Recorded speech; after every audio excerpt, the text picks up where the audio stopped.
Hello guys, welcome to my channel. ఇవాళ మనం చూసుకున్నట్లయితే సరిపోదా శనివారం ట్రైలర్ అయితే వచ్చేసింది. ఆ ట్రైలర్ అయితే డీసెంట్ ట్రైలర్ అని చెప్పుకోవచ్చు ఇప్పటివరకు వచ్చిన ట్రైలర్లో. అండ్ ఇది ఆగస్ట్ 29th రాబోతుంది. ఎక్సైటింగ్ ఫీలింగ్ అని చెప్పుకోవచ్చు అది కూడా మనం.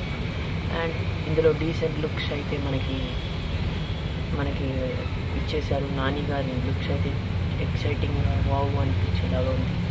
అండ్ మనకి నెక్స్ట్ వచ్చేసి మన విలన్ క్యారెక్టర్ తీసిన ఎస్జే సూర్య గారి యాక్టింగ్ పర్ఫార్మెన్స్ మనకు తెలిసిందే కాదు. ఈ మూవీలో కూడా అలానే డీసెంట్ లుక్స్ అండ్ యాక్టింగ్ చింపి పాడేశారు ఈ మూవీలో. అండ్ మనకి ఇదైతే డీసెంట్ అని చెప్పుకోవచ్చు. అండ్ మన డైరెక్టర్ ఆత్రేయ గారు అయితే డీసెంట్ ఫిలిం అయితే మనకి ఇవ్వబోతున్నారు. ఆగస్ట్ 29th అయితే మనమైతే చూడబోతున్నాం ఈ మూవీని. మనకి ఇంకో బీజిఎం సాంగ్స్, బ్యాక్గ్రౌండ్ సాంగ్స్ గురించి మాట్లాడుకోవాల్సింది. బ్యాక్గ్రౌండ్ సాంగ్స్ అయితే చాలా లిరిక్స్, బ్యాక్గ్రౌండ్ సాంగ్స్ ఎవరేసారో కానీ చాలా బాగా కంపోజ్ చేశారు బ్యాక్గ్రౌండ్ సాంగ్స్.